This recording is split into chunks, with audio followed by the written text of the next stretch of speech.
the way you do is a lot of conference calls talking about 20 hours. You're having to share a lot of deep stuff, but with it, each call would be 3, 4, 6 hours.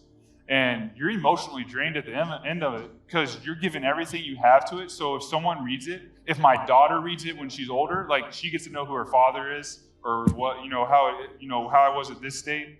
And I think it's a really special book. I think it'll be very impactful. I'm excited about it. The team we've worked with has been amazing. So it's been a very humbling process. Tell me, just to finish, the average career span for the NFL, I think it's 4 years, if I remember correctly. Close to that. Yeah. Just crazy. It's crazy. Your entire life to be in position. Yeah. And then you play 4 years, and you fortunately played 7, but you've been through the injuries, the ups and downs. Some of the astronauts that went to the moon, not some of them, I got a chance to interview several of them, but almost to a man, they went through this experience of preparing for a lifetime, competing with everybody, being selected, and then being one of the 4 or 5 or 6, They go to the moon, they walk on it, they see that picture we've all seen when they saw in real life with Blue Green Earth. They take the risk, they land in the ocean, they have the ticker tape, right to the President of the United States, they shake his hand. Then what do? You're 35 years old, you've been to the moon. Yeah. And what most of them became was alcoholics or abused drugs. They all talked about it because they thought the only way to adventure was to go to the moon. They forgot to find adventure to smile. I'm not worried about that with you. You seem to have that grounding. What I'm curious about is, I think I read somewhere that you might want to become a minister. When you leave the game, what's the next phase of your life? Do you know? Do you have a sense of it? Yeah, that's something that I could have a sense of it. And I can share that now. Right now in the off season, this off season I wasn't able to because of the book, but I take seminary classes.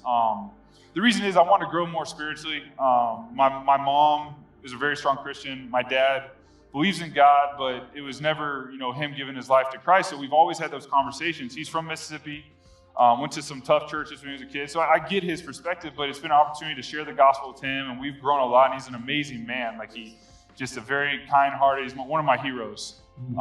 So going to seminary was something that I want to do to grow, to learn more. I would love to volunteer, be a high school pastor to where you could preach several sermons a year in the high school realm at our local church. We're in California.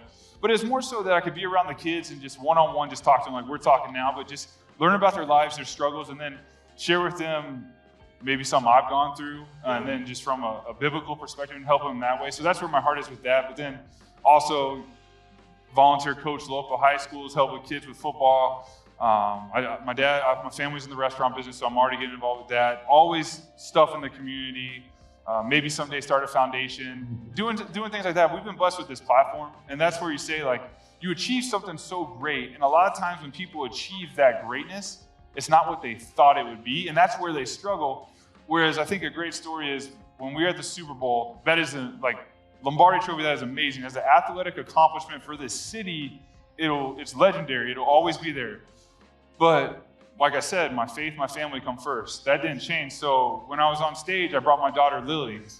And I can tell you this, there's a lot of photos and everyone asks me, like, what are you going to tell your daughter when my trophy was in my daughter? Now, I hosted Lombardi with a lot of pride and honor for this city, and I always will because we gave it everything we had. But my daughter, holding her on stage will be the greatest moment I ever have as a sport. So my perspective had changed to that, to where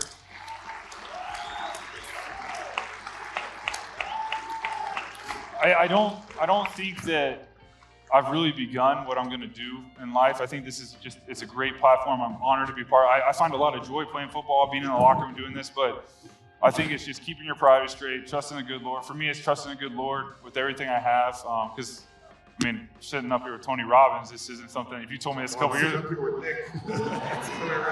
But what I'm saying is, like, you never know what's going to happen in life. But through the journey, I think the big thing, we talked about is fear.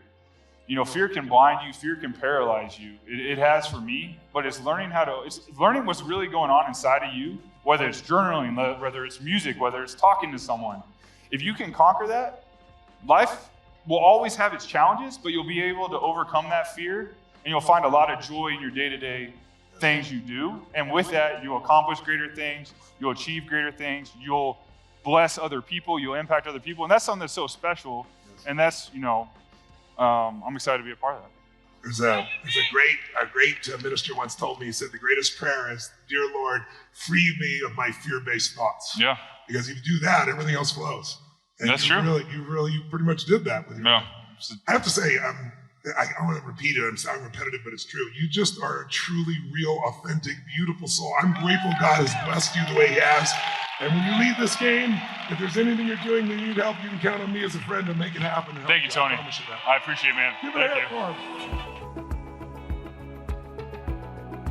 The Tony Robbins Podcast is directed by Tony Robbins and hosted by Tony Robbins and Mary Buckheit.